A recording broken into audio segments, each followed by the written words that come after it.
Gentlemen, today we're talking about this, okay? Quadratic inequalities. You're thinking, I did that last time. Technically, yes, but today we're doing things with two variables, okay?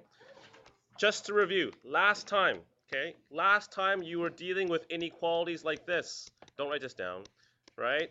Notice one variable, okay? One variable.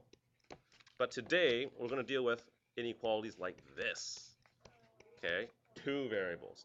Now, what you learned in section 9.1, I hope you remember 9.1 where I asked you to graph something like this, y is greater than x plus 1. What you would do is you would draw the line, make the equality y equals to x plus 1. You kind of draw the line, and then you shade in the side. It's the same idea, except for this case, are we drawing lines? What are we drawing? That's right, parabolas. Now, by the way, I made a mistake here. So as a quick review from 9.1, what mistake did I make? Remember, a greater than sign without the equal means that the boundary line should not be solid, but it should be dotted, right? And then, how did I know that that side's shaded? I don't know. What should you do? Plug in a test point. So what I will ask you guys to do is you plug in a test point. Which wonderful test point would you like me to use? Yeah, use the easiest one, 0, 0. The only time you don't use 0, 0 is if your boundary goes on 0, 0. So is this a true statement or not? Is 0 greater than 1? No, and that's why I knew to shade in this side over here. Okay? You understand that? Today's stuff is easy. Because guess what? It's exactly the same. So recall in section 9.1, you learned how to graph linear inequalities in two variables. What steps did we take? Well, remember the first thing was we changed the inequality, and please write this down, to an equality. Okay, change inequality to equality, and I should say graph it. Sorry, ran out of space. Okay, so that was our first step. And then after you graphed it, what do we do again? You just sit there and watch me. What do you do? Test point, right? Then you choose a test point, and that will determine which side of the boundary you want to shade in. And then last but not least, shade. Yeah, shade in. Okay? So ladies and gentlemen, those ideas from 9.1 that hopefully you learned on your own by watching my incorrect video, okay, is exactly the same thing we'll do today. Okay? Yeah, you were. Yeah. I put a little comment there. I said, find my mistake now. Yes. Okay, example number 1. Let's take a look. So here's our inequality. Y equals to 2 bracket x minus 3 all squared take away 4. This is the lovely quadratic equation in vertex form. I love vertex form because it's easy to graph. So what's our step 1 first of all? Instead of graphing the inequality, I'm going to say let's graph out the equality. Okay? And ladies and gentlemen, I hope you remember how to do this. Anyone have a hint for me? What should I do first to graph out this parabola? Vertex is 3, 4. Cool. Oh, thank you. -4. Just checking. Okay. Now what? Up or down? Oh, okay, good. Now, I guess like this, like this, like this. I don't know. If I wanted to make the graph a little bit more accurate, what else can I do? Get a couple more points. Sure. What points are important points that I like? X-intercepts, right. So if you wanted to make this even nicer, I'm going to say, hey, let's find the x-intercepts. Okay, you don't have to, but you know what? I want you to have pretty notes. And since I'm recording this online, I want to make sure that I'm doing it right. Right? Okay, so let's take a look. We'll make y equal to 0. We'll solve. And I picked nice numbers for you, as I think I did. No, I didn't. 4 equals to 2. Yeah, you're right, I didn't. 4 divided by 2 is 2. X minus 3 all squared. Square root. Don't forget the plus minus. Oh, Mr. Lee, why would you pick something so nasty like plus or minus root 2? That's right. Oh, yeah. It's because I can. Okay, so maybe you're thinking that's not a nice point. What's the approximation as a decimal for root 2, by the way? 1.41. Good. So 3 plus 1.41, that's about 4.41. So I'm going to put a little dot around here, 4.41. And then 3 minus that, well, that would be approximately 1.6. Thank you, Bronte. So 1.6. I've got 3 points, which is much nicer. I'm going to start drawing my parabola now. Okay. And it makes sense because the value of a in front's a 2, so it opens upward. And 2 means it's a vertical expansion. So remember the hair tie and me pulling the hair tie? You get narrower, a thinner parabola. What are the 2 points? It's 4.41. So I'll put it on here if you want. 4.41 comma 0. And I think Bronte said about 1.6 comma 0. And this vertex here is 3 comma negative 4. Okay. So, ladies and gentlemen, what you've done here now, okay, is you've actually separated this entire coordinate plane into 2 regions, okay? You've got the stuff in here, and then you got the stuff out here, okay? So the question I have for you is, which one or which region do we actually shade in? So like I said, step 2 is choose a test point. What's my favorite test point? 0, 0. Okay, if you like something else, that's fine, but 0 is easy, I think. 2 times 0 minus 3, all squared, take away 4. Someone help me out and evaluate what that right-hand side is. 0 take away 3 is negative 3, negative 3 squared. 9 times 2 is 18, minus 4 is 14. Is 0 less than 14? Yes, this is true. So if it's true, I'll say shade in the side containing the test point. Okay. So, ladies and gentlemen, enjoy shading in. For those of you who are the lovely artists, eat your heart out. Well, I don't know. What does that mean? That means enjoy. Shade. Okay?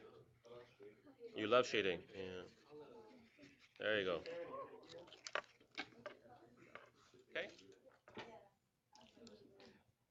All right, ladies and gentlemen, that's it. That's the basics. You got it? You got it. Bronte, question. Thank you. No one actually told me what's wrong with this final answer. Oops. There is a less than sign, so why is my parabola a solid line? So here's what you do. Okay? If you have an eraser, okay, you take your eraser now after drawing a solid line and erase parts of the line. So erase, erase, erase, erase, erase, erase, erase, erase, erase. That's how you do it. Okay? Seriously, that's how you do it. Now for me, my eraser doesn't do that because it erases the whole thing. So I will have to go doot, doot, doot, doot, doot, doot, doot, doot, doot. Okay? Thank you. It still looks like a line? Whatever. Horizontal lines across it? Cilia? Okay, your imagination is getting a little bit too far there, okay? All right, let's focus your imagination on number 2, and let's see if you can graph this one on your own, okay? This one, unfortunately, is not in that beautiful form, so oh well, so sad. Perhaps what you might want to do is at least find the x-intercepts, okay? Find those. And then don't worry too much about the vertex if I just want to sketch, okay? So I'm going to change this to sketch because I'm lazy. Okay? What's the difference between graph and sketch? Well, if it's graph, I want it to be more accurate, so I would like you to put down the actual vertex as well. If it's a sketch, I think you can just go, woo, right, and start shading in.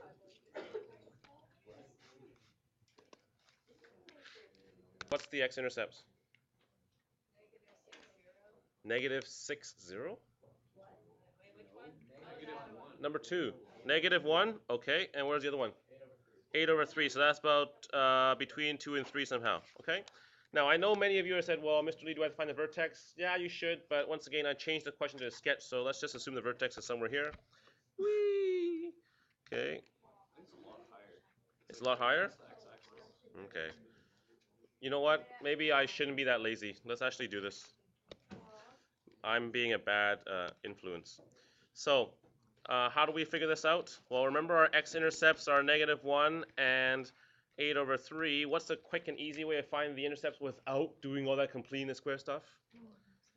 Remember the idea? It's a very symmetric kind of graph. So if I want to find the middle, you just take the average of the x-intercepts. So the x coordinate of the vertex is just the average of these things. So -1 plus 8 over 3 divided by 2. So what's -1 plus 8 over 3? Let's see. That's -3 over 3 plus 8 over 3 is 5 over 3. 5 over 3 divided by 2 gives you 5 over 6. So at least you know that it's right about here somewhere, okay? 5/6. Is that okay so far? I know the numbers are messy, but the idea is just to take the average of the two x-intercepts. Now, using that answer, how can you tell me, plug it into where? Yeah, so take your x-coordinate, plug it back into the equation, and then figure out the y-coordinate. Now, I know this is going to be messy, so can someone do it for me on their calculator?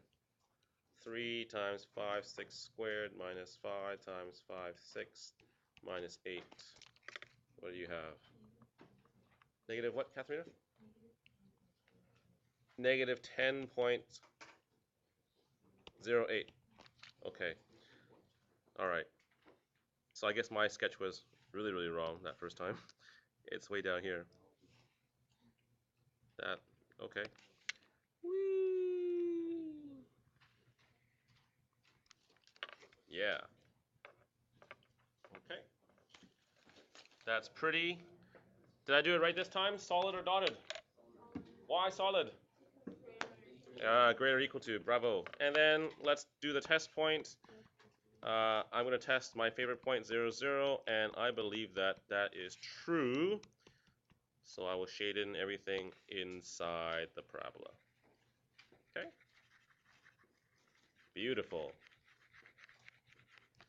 All right. Now, I hope that you think this stuff is a review, because a lot of it is, right? Graphing, finding zeros. The only new stuff is the shading part. So as another example here, this is old where I asked you to find the equation when you're given a graph. But the extra part now in section 9.3 is determine which inequality sign we use. So I think for the first part, example number 3, let's first of all find the equation, okay, of the parabola. And I hope you can do that. And to help you out, let us all together find out what the vertex is. And I think you should be able to tell by the graph I gave you. Anyone have an idea what the vertex coordinates are? That's right, -2 and 16. Now you'll need some other points to help you out as well here. Can you spot any other point on this parabola? Yeah, the x-intercepts. So what do we have here? 2, 0, yes. Or what other one could you use? -6? Okay. So you've got choice as to which one you want to do. Let's see if you remember how to find the equation of the parabola. And I'll give you one last hint. Here is the general form of the parabola in vertex form. Let's see if you can complete the rest. It's like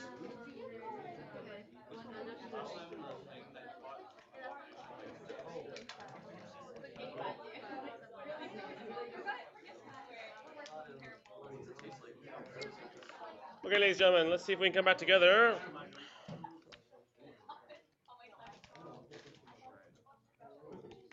Okay, class, is this what you got for your equation? Is this what you got for your equation? No?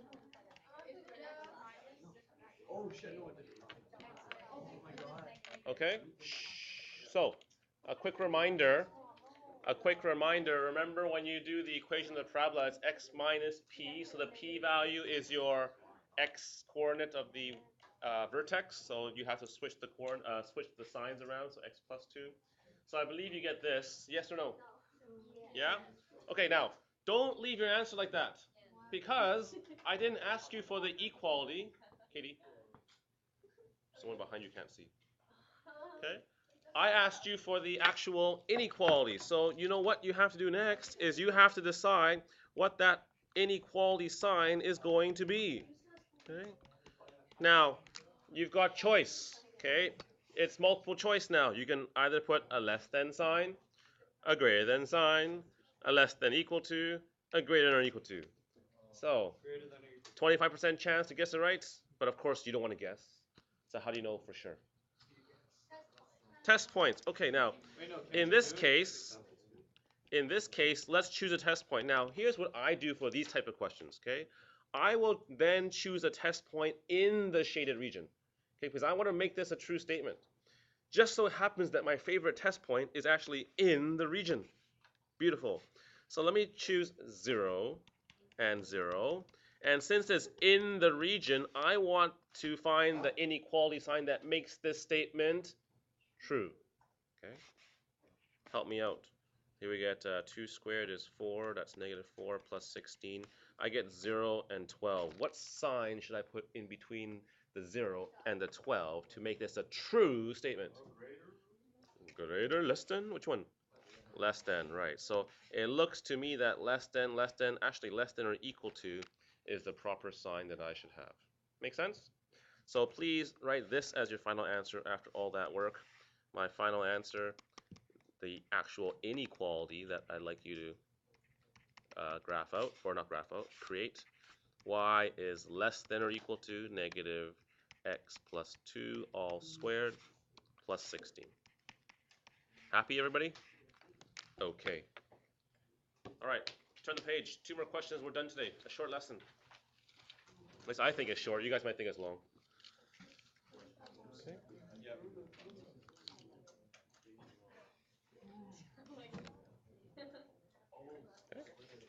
All right. Those of you taking economics next year, here's another question you'll see in microeconomics. Here's a bus company. They charge fares of $50 on one of its routes. What? They take you to Seattle or somewhere, okay? It's not like they take you to Surrey. $50 to Surrey. That's like limo service, okay? That's limo service. Hey, let's not knock Surrey, okay? All right. Let's focus, please, okay? Okay. So we got this bus. It's taking us to Seattle. It costs $50, okay? And right now, when it costs $50, how many people go? 45. Now, of course, the company wants to make more money, so they think, let me try to increase the price. I'll increase the price by $2. And what I see is if I increase the price by $2, I lose 1 passenger for every $2 increase. We've done stuff like this before, I think. Remember how to write an equality that models revenue? So for those of you taking economics, how do we calculate revenue? Price times, yeah? Quantity. Excellent. Let's write that down first of all. Price times quantity. Okay? And then we have to define variables. Don't remember what you did last time. Anyone remember how we should approach this question? This has been a long, long time ago, I know. But do you remember how we did this? Maybe I'll make a quick table of values for you. Maybe that'll help you out. Price, quantity. Yeah, I heard X. That's good. When the price is 50, how many people show up? 45. When I increase the price 1 time, so here's now 1 of these price increases. How many people show up? 44, right? So that's, you can write down 52 if you want, but I'm trying to show you this so you can see a pattern. But if you can't see it, that's fine. How about the next case? I increase it another time, so now you got 2 price increases, 2 increases of $2. That means I lose how many people? 2 people, yeah. I don't know if you see a pattern, because I think what I decided to do earlier with you guys is let x be what? Let x be equal to, remember this stuff? Ah, yes, the number of changes, yeah. The number of price increases. Yeah, I just want you to see the pattern. I mean, you're right. You could just write down 52, 54, and all that. Okay. But I hope you can see the pattern because now what you have is 50 plus 2x. Okay, that number in the bracket is the one that changes. That's the number of price increases. And then over here, the quantity is 45 minus, I guess, 1x. Okay. So x is the number of price increases. There's your expression for the price and quantity. So if I asked you to go back and write down an equality that models revenue, I'll say R equals 2, and we'll have 50 plus 2x, and 45 minus x. Okay?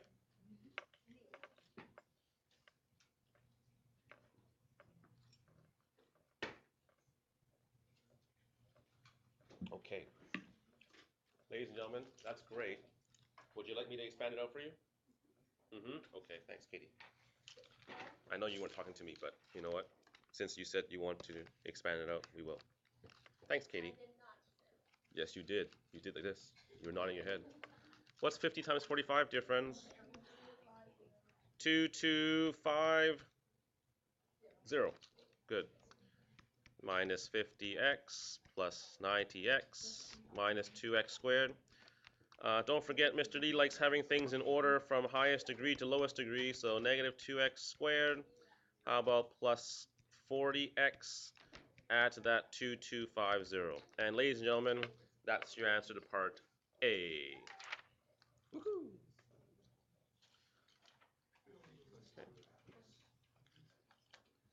And I'm going to ask you to figure out what fair would produce revenues that exceed $2,000. So I'd like you to, before you graph it out, okay, to please write an inequality that describes the situation. Okay?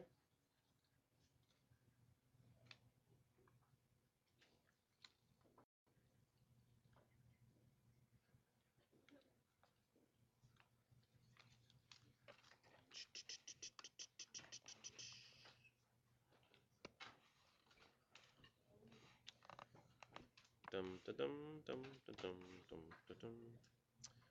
Okay. What's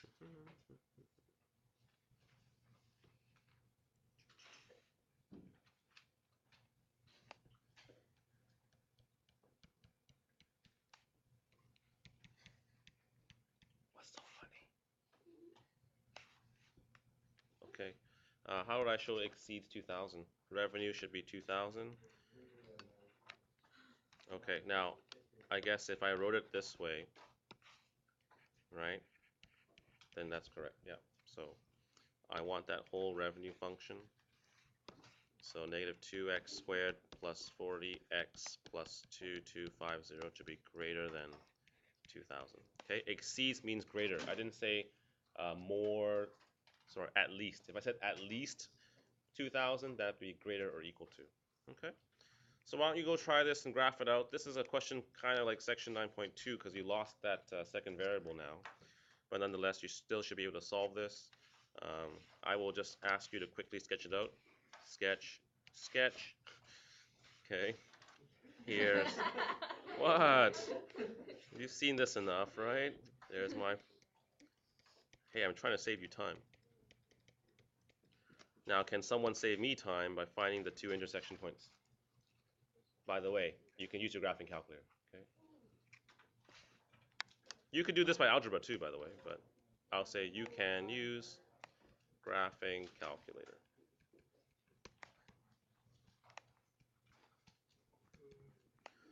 Okay. So once again, for this question, you had to graph it out. You have to find the intercepts, and then you can say what fare produces the revenue. Don't just quote 40 and 100. You want everything in between, right? So finally, just say something like this. He should charge, let's say he should charge anywhere between, let's say, $40 and $100. Okay? So There we go. Copy that down. And I'll stop the recording.